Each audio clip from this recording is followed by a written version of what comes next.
What is up, fellow tubers? So check this out. There was a review on my Etsy. People were saying that the wands are covered in hair. And I can see where they get that mistake from. It's actually wood shavings from the carving process. It does not affect the wand's quality, nor does it affect the wand's power. Just wanted to clarify that with you. I've done several reviews, review responses, whatever you want to call them. People would buy my wands, give them like a 2-star rating, and leave some BS comment. As a business owner, you're going to encounter this kind of thing, so the only thing you can do is be as professional as you possibly can. And it sucks because nobody likes to deal with it. But at the end of the day, you can say, you know what, I'm making an honest dollar doing something for myself. So, fuck what the haters think. And for that matter, fuck my temper. I went and had a soak in a hot tub and I walked home in the rain afterwards. That's just what I needed to relax and, you know.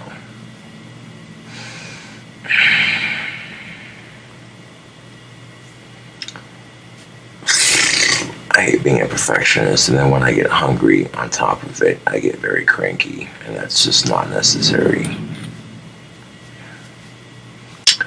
I got some more wands being made as we speak. These are the ones that are painted alone, but let's see if I can find one that needs to be painted. Oh yeah, here we go. Here's one of the wands I carved earlier that's ready for paint, and you look real closely right there on the stick. You can see those wood shavings that are still stuck to it. And this is how you know it's being carved from a real stick and not just some hot glue BS. And I try to get all the wood shavings off as best as I can. However, sometimes I miss a few. It doesn't affect the power or the quality, like I said. But when it gets covered in paint and podge, it can look like some of the things that people are saying it looks like, and I want to assure my customers that it's just wood shavings.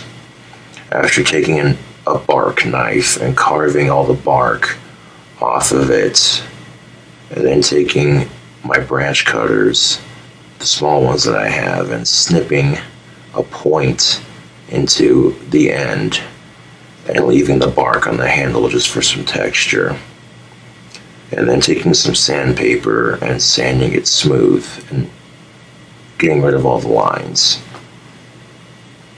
Sometimes you're gonna miss a couple of strains, and if I hold it up to the camera real close, like right there, you can see right there, yeah.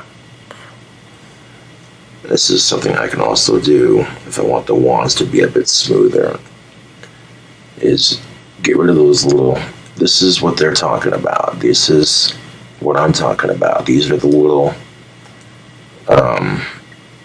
wood shavings that I miss sometimes when I'm carving the wands for Etsy.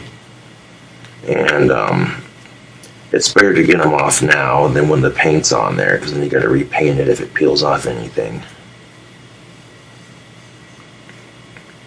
So I wanted to show my customers that it's not hair. As you can clearly see, it's just the grain of the wood. And, you know, and to be fair, I don't like when I see people on Etsy selling wands made out of hot glue and chopsticks. It's a bit insulting, but they have just as much right to be on there as I do. So I don't personally attack them. I let them do their business and I do mine.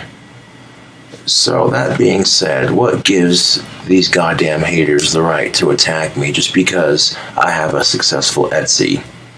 You know, the time they spend being jealous of my Etsy, That's time they could be creating their own, trying to sell a product, make something of themselves. The time you spend being jealous of me, that's time you could be bettering yourself as a person. And really, your haters are just your biggest motivators if you think about it. But now that I've done the standard red, orange, yellow, green, blue, purple, what have you, I need to make a clear wand. And I might just make this one the clear wand because I'm liking the way that green looks. I don't know, I want to pick a wand to make it a clear wand because it's easy enough to make. You just wrap the handle and podge it.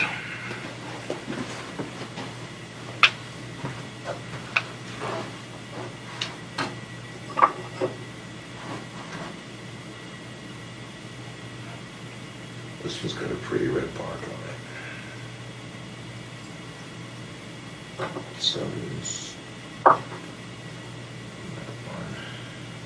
like this way waves. That's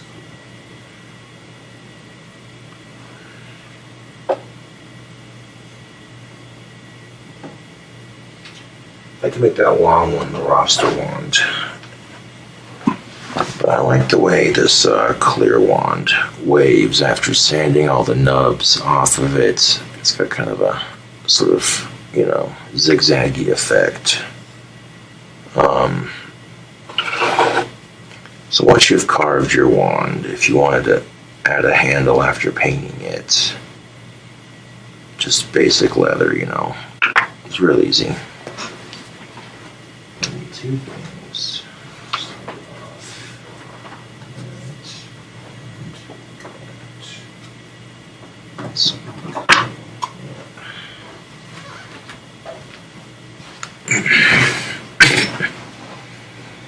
Now, if you want to wrap a handle with leather, you're going to need some clear drying Gorilla Glue, some leather string, and something to cut it with. So in this case, I'll just use my branch cutters.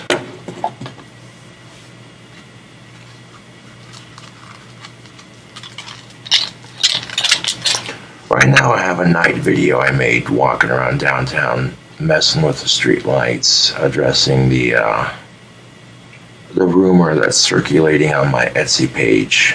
People saying my wands are covered in hair. I'm like, what? What is that? That's, wow. That's ridiculous. Alright. So, oh, shit, almost dropped it, but I caught it. Alright, cool.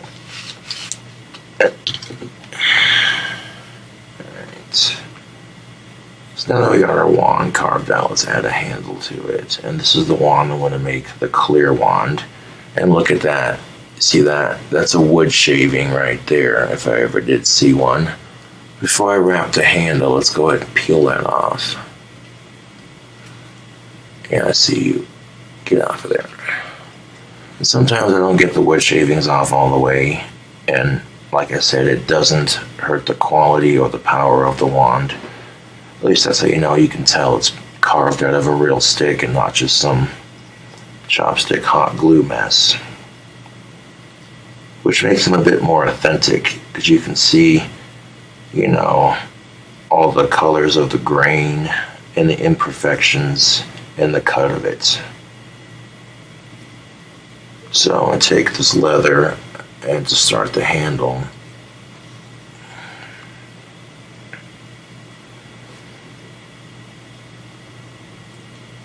I'll explain all the steps after I get it tied. It's not going to take too long to explain, and it's pretty simple if you follow the directions. Alright. This won't exactly hurt my business because people are still going to want a wand carved by yours truly. But we're going to take that loop that we just made and we're going to tuck that string underneath so when we pull it down nice and tight, just like that. We got our knot started. I'll hold that in place. And we're going to tie a knot one more time. Just tuck it underneath, make another loop right in there, and then tuck that string underneath. Just, oh, no. Get on there, you bastard. Just like that. There we go. Now this will get our wand handle started.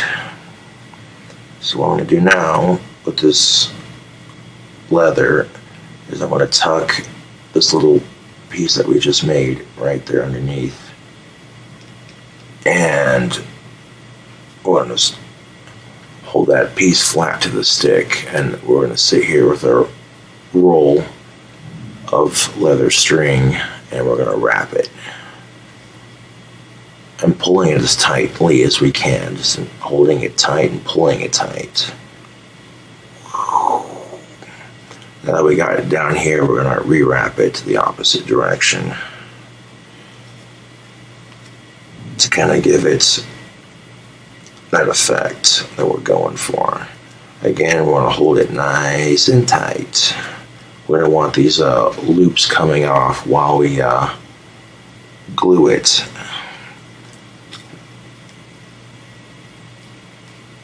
This is how you make the wand handles stay.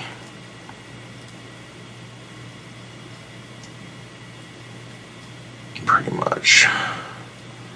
Now that we got it back up here, we're going to wrap it a couple more times around that first knot we made. And kind of get the guard for this wand formed. There we go. Now that we got the handle on, take our roll, we're going to roll it up a bit, but not too much. We're going to leave just a little bit exposed. Not that much. You don't need a whole lot at this point. And you just get something to cut it with. I'm going to trim that real quick. Get on there. This will help get the wands done faster. This wand doesn't take that long because there's no paint.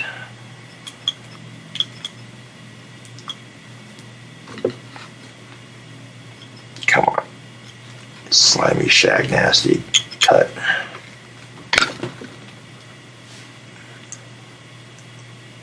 And you can always tear it with your hands. Worst case comes to be, I'm going to end up doing that. These branch cutters aren't wanting to cooperate.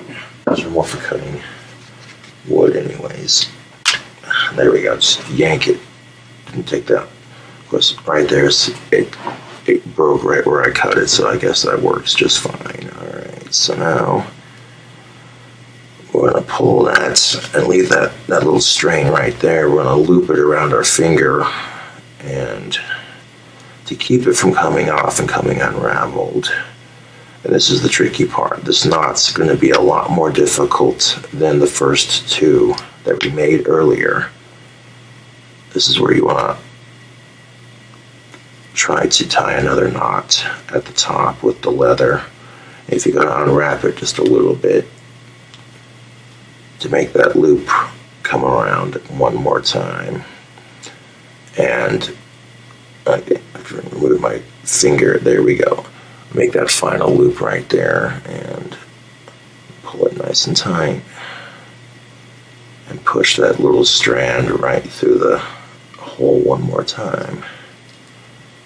And then pull it as tight as you can.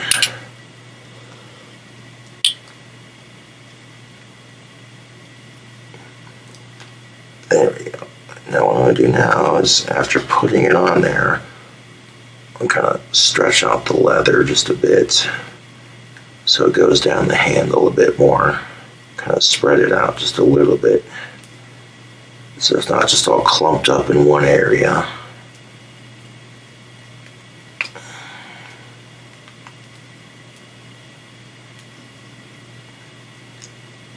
And I like the way the natural grain of this looks. That looks pretty. There we go. Now that we got the leather stretched out all across the handle just like that, we're going to put a dab of Gorilla Glue on our final knot right there where that string meets, and pull it tight just to make sure it ain't coming off. Now pretty much after that glue dries, you take some scissors or a knife and you want to snip that excess off up to that dried mountain or dab of glue that you put right there. And this is the glue I use, that way I know for a fact that knot ain't coming undone. And then right after I glue it, if you want to make it nice and shiny, and after you snip the excess off of the leather up to that dab of glue, just cover the entire thing in that Mod Podge and it'll make it nice and shiny. I'll show you which Mod Podge I use here in a second. But first, let's get a dab of glue right there on that knot so it ain't coming undone.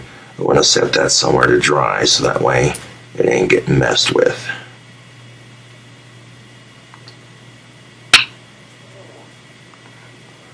And there's a big difference than just having it blank with nothing. And you take time to wrap it. It's kind of a pain in the ass burgers, but it adds, you know. And this part's going to be a lot flatter than like this part right here, so yeah. The nice thing with this clear drying Gorilla Glue is that it dries clear, so when you're putting like a dab of glue and kind of spreading it around that knot that you just made, that last knot, that's going to hold in place very nicely. Right there you can see the shiny, that's where I put the glue. And you don't need a whole lot, just enough to cover that knot in a complete circle. There we go. And after carving it out with some sandpaper, a bark carving knife, and some tree trimmers like the ones you just seen, those exact ones as a matter of fact.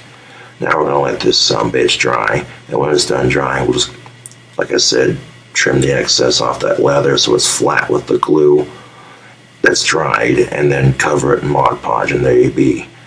The only step that you'd have to change if you wanted to paint it, like I said, is just paint it, let it dry. It just takes longer for the wand to finish if you want to paint it, but yeah. 1 second.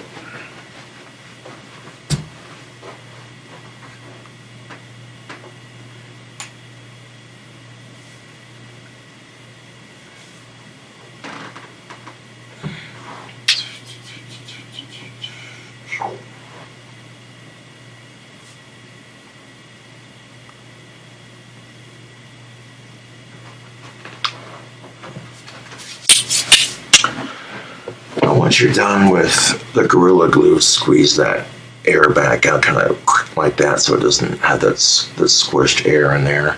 And you want to recap.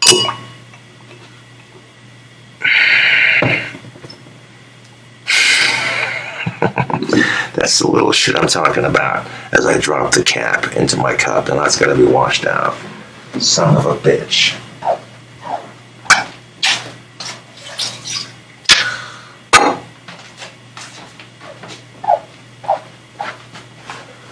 Now, thankfully, there was no glue in the cap of that, but still, that's the kind of little imperfect bullshit. Over it already. Like, fuck it. It's fucking stupid.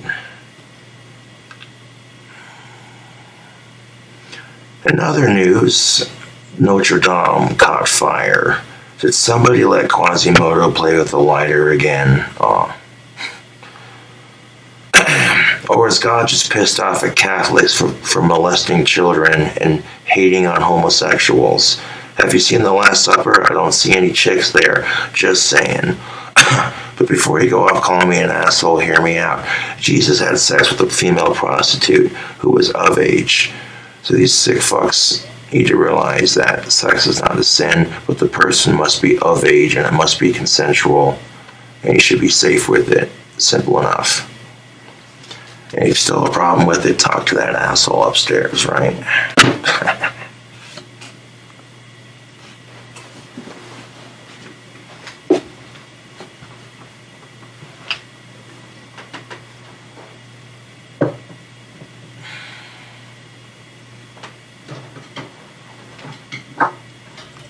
Now, all political jokes aside, as a bell tower enthusiast, I'm like, oh, that sucks. That's a historical landmark right there.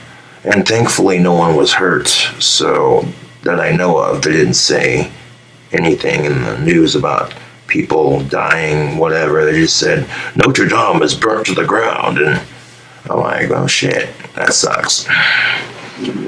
And I picture if it was a temple that I went to practice my belief, what if that had burnt to the ground, you know? That would suck. So, for that, I actually feel bad for them, and I hope they can get it repaired as quickly as possible.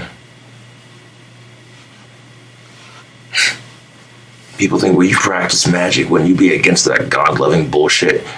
Yes, but that doesn't mean I can't be sympathetic.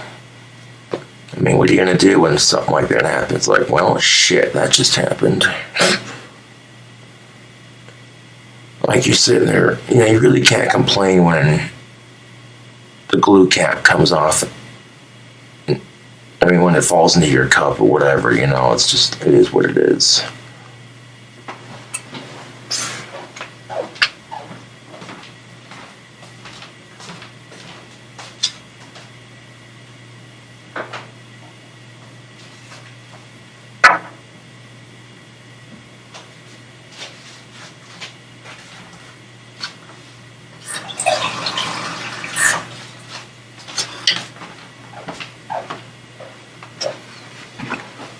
So wash out the other mug, grab a new one, and get over it. That's all you can do, right?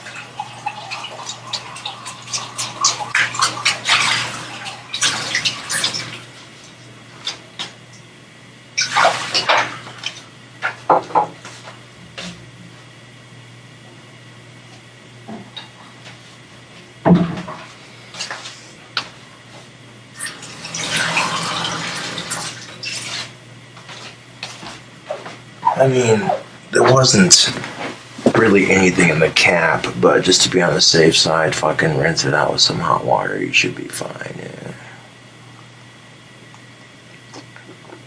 Yep, tastes just like water, right?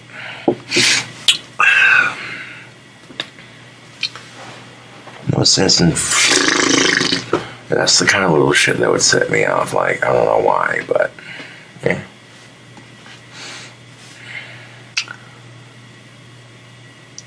And it doesn't matter what you're using to carve the stick. If you're using a lathe or a knife or some sandpaper, you know. But that's basically how you make a wand. I mean, pretty straightforward.